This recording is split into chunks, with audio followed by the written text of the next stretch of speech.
Crisis in the Middle East has its roots over 2,500 years ago.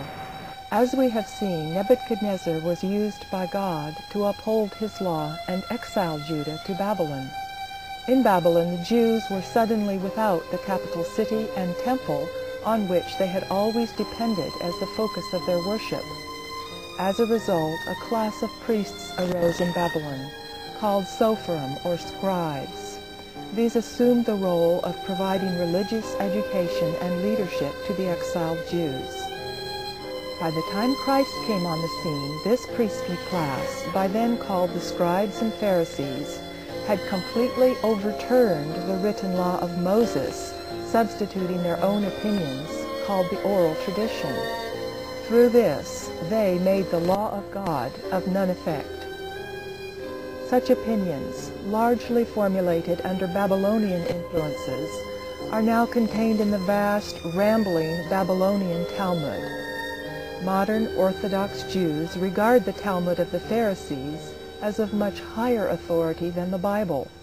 Popular Jewish author Herman Wouk affirms the importance of the Talmud to Judaism. The Talmud is to this day the circulating heart's blood of the Jewish religion. Whatever laws, customs, or ceremonies we observe, whether we are Orthodox or conservative or Reform or merely spasmodic sentimentalists, we follow the Talmud. It is our common law. The world is baffled that in Israel today the Jews, once persecuted, have become persecutors. Highly educated religious Jews, especially in the government and army, are now treating the Palestinians much lower than they would treat any animal. In his film Gaza Strip, veteran filmmaker James Longley graphically documents how the Israeli military shoots Arab children through the head for the crime of throwing stones. From helicopters, the Israelis drop canisters of debilitating nerve gas on the inhabitants of Gaza. Like the Soviets in Afghanistan, they leave booby-trapped toys on the ground in order to blow up curious children. The explanation for such behavior is found in the Talmud. The Talmud teaches the superiority and divine right of Jews over Gentiles. The Jew is holy because of God's special racial covenant with Israel. According to the Talmud, the reason why the Gentiles are unclean is because, unlike the Jews, they were not present at Mount Sinai. By standing on the mount, the Jews were perpetually cleansed from lustful thoughts. The Talmud says that when the serpent came to Eve, he infused filthy lust in her. But by contrast, when Israel stood on Sinai, that lust was eliminated.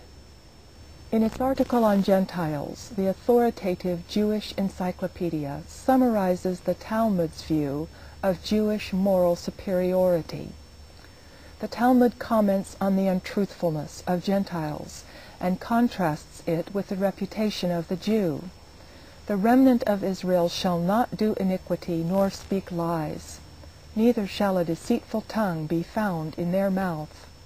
Judah ben Eli recommends the daily recital of the benediction, "Blessed be thou who has not made me a Goy," or Gentile.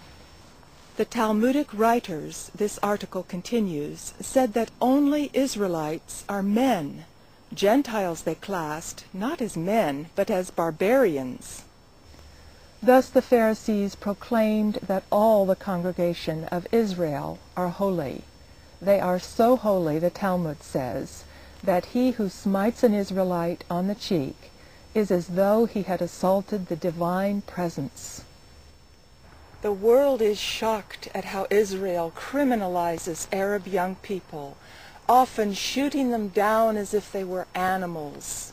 Yet this is exactly how the Talmud teaches Jews to regard Gentile children. The Talmud outlaws the issue, or child, of a Gentile as that of a beast. During the Intifada uprising in Gaza in 1988, the world was also horrified that Israeli soldiers buried alive in a pit 4 Palestinian youths. Yet that is very similar to what the Talmud teaches is permissible for a Jew. The Talmud says that if a Jew throws his neighbor into a pit which contains a ladder, then hastens to remove the ladder, he is not liable for the death of his neighbor. If a Jewish Christian falls into a pit and there was a step in the pit wall, the Jew has the right to scrape it away, condemning the Christian to death.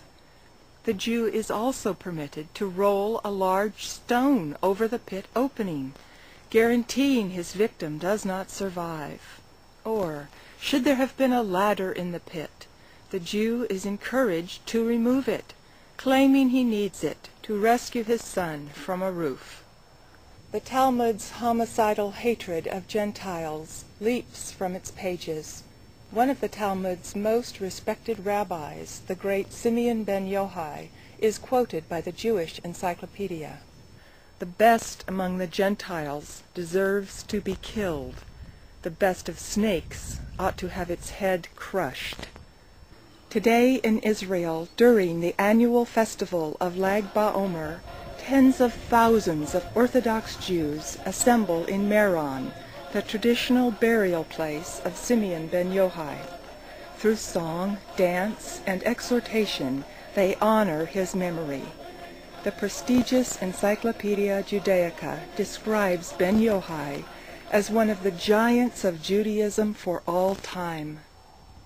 Israel's official policy toward the killing of innocent Arabs has been strikingly similar to Simeon ben Yochai's. In war, when our forces storm the enemy, they are allowed and even enjoined by the Halakha, or Talmudic law, to kill even good civilians, that is, civilians who are ostensibly good. According to the Talmud, those who deny the Torah and the prophets of Israel, the law is that all those should be killed. And those who have the power of life and death should have them killed. And if this cannot be done, they should be led to their death by deceptive methods.